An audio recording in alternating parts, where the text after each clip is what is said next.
She didn't preach to packed stadiums. She didn't command an army into battle. She didn't call down fire from the sky, part an ocean, or utter sweeping prophecies to kings and empires. She held no title that made people bow when she entered a room. She had no seat at the tables where history's biggest decisions were made. Her name wasn't written in grand military updates or official council letters. In the major assemblies of the early church, no one praised her as a brilliant theologian, a renowned worker of miracles, or an authority on doctrine. She sewed clothes. That was her life. She sat down with needle, thread, and fabric, quietly crafting garments for people who were hurting. She looked around her city and saw the widows, women who were among the most financially unprotected people in the ancient world. They had no husbands to bring in an income, no social safety nets, and no legal systems built to catch them when they fell. Instead of waiting for someone else to act, she decided to do what was in her hands. She would clothe them. And so she did. Day after day, year after year, with quiet devotion. When she died, those very women stood together in a dimly lit room, holding up the tunics she had made for them, weeping over their loss. Then a man entered, knelt beside her body, prayed, and she opened her eyes. Her name was Tabitha, known in Greek as Dorcas.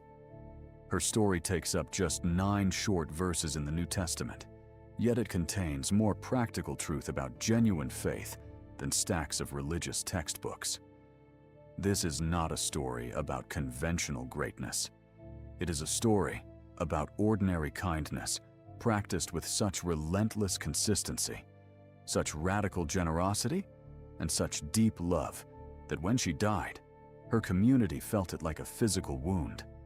And when God restored her, an entire city was moved to its core, the working city of Joppa. To appreciate why Tabitha's life matters so much, we have to look at where she lived. Her story unfolds in Joppa, a busy port city on the Mediterranean coast, about 35 miles northwest of Jerusalem.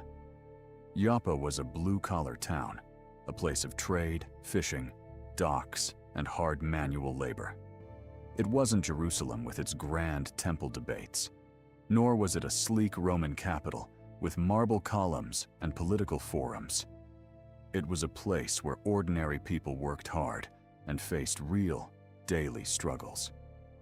Within Joppa, a small community of believers had formed around the teachings of Jesus of Nazareth. The message that began in a small upper room in Jerusalem was spreading outward like ripples in water, reaching places the original followers had never dreamed of. Among these believers was Tabitha. The writer Luke notes both her Aramaic name, Tabitha, and her Greek name, Dorcas. That detail matters. It means she moved comfortably between 2 worlds, the traditional Jewish community and the broader Greek-speaking culture. More importantly, Luke tells us what she was famous for. Not her abstract theories, not her lofty declarations, but her actions. She was continuously full of good works and acts of mercy.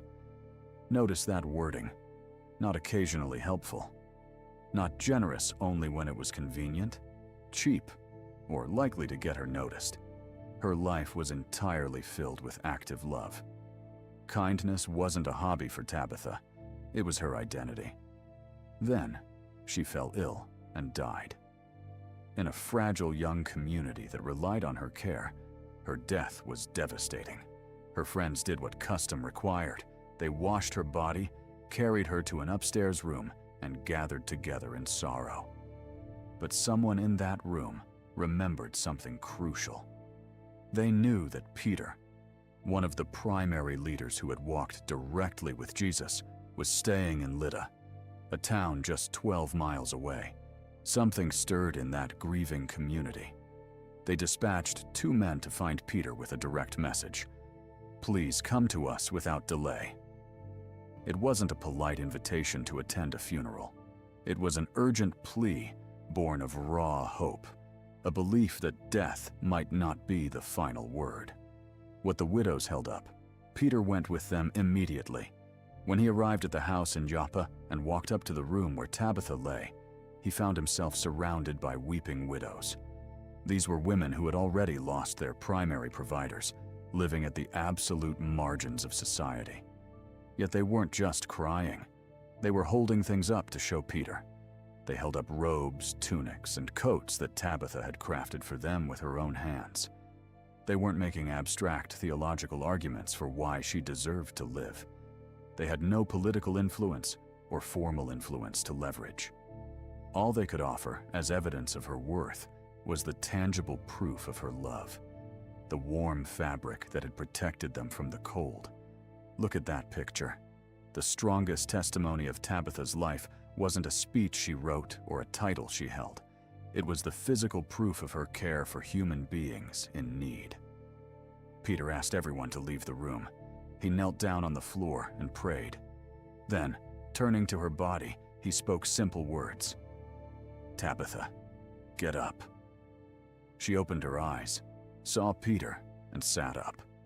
He took her hand, helped her to her feet, and called the others back into the room to present her alive. The news swept through Joppa like wildfire. Countless people in the city came to believe as a result. 9 verses. 1 woman. A group of widows holding handmade clothes. A prayer. A resurrection. And a city changed forever. The inverted kingdom. When you look beneath the surface of this event, several profound truths emerge. First, consider how Luke tells the story. In a historical book filled with prison breaks, public speeches, shipwrecks, and confrontations with rulers, Luke pauses to give equal narrative weight to a woman sewing clothes in a quiet port town. That choice is a massive statement. The community of faith does not value human beings the way the world does. The world celebrates power, status, wealth, and public platforms. The quiet woman sewing in Joppa would be completely invisible to the Roman Empire or the religious elite in Jerusalem. Yet in the eyes of God, the one who quietly serves the vulnerable carries immense dignity. Second, notice who spoke up for Tabitha. It was the widows, the people whose daily lives were directly better because of her. At the end of life, the true measure of your impact won't be found in the status you accumulated or the reputation you managed. It will be found in the lives you genuinely touched. What would people hold up if they were standing in a room reflecting on your life? What tangible evidence exists that you loved others well? Third, consider Tabitha's target audience. She focused on widows, the most overlooked group of her time. Throughout the Old Testament, God repeatedly commanded his people to protect widows, using their treatment as a barometer for a society's spiritual health. Tabitha didn't just agree with those commands as an idea. She picked up a needle and put them into practice. Fourth, look at Peter's quiet posture. He didn't make a show of the moment. He didn't invite a crowd to watch a miracle. He cleared the room, knelt, and prayed in private. He operated in the exact pattern of Jesus, relying entirely on God's power rather than human drama. Fifth, reflect on the word used to describe Tabitha, disciple. In the original Greek text, Luke uses the feminine word, mathitria, a term that appears nowhere else in the entire New Testament.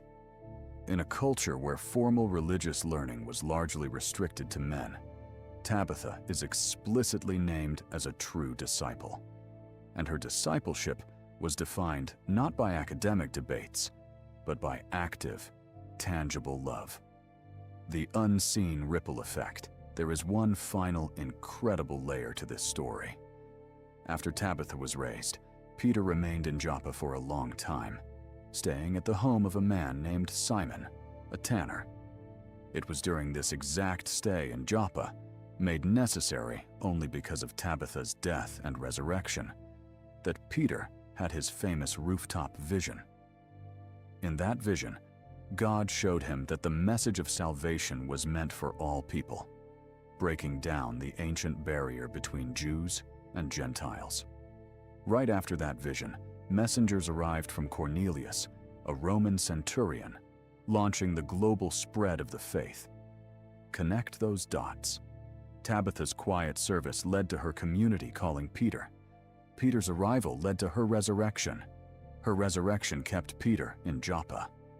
Being in Joppa positioned Peter to receive a vision that opened the doors of the movement to the entire world.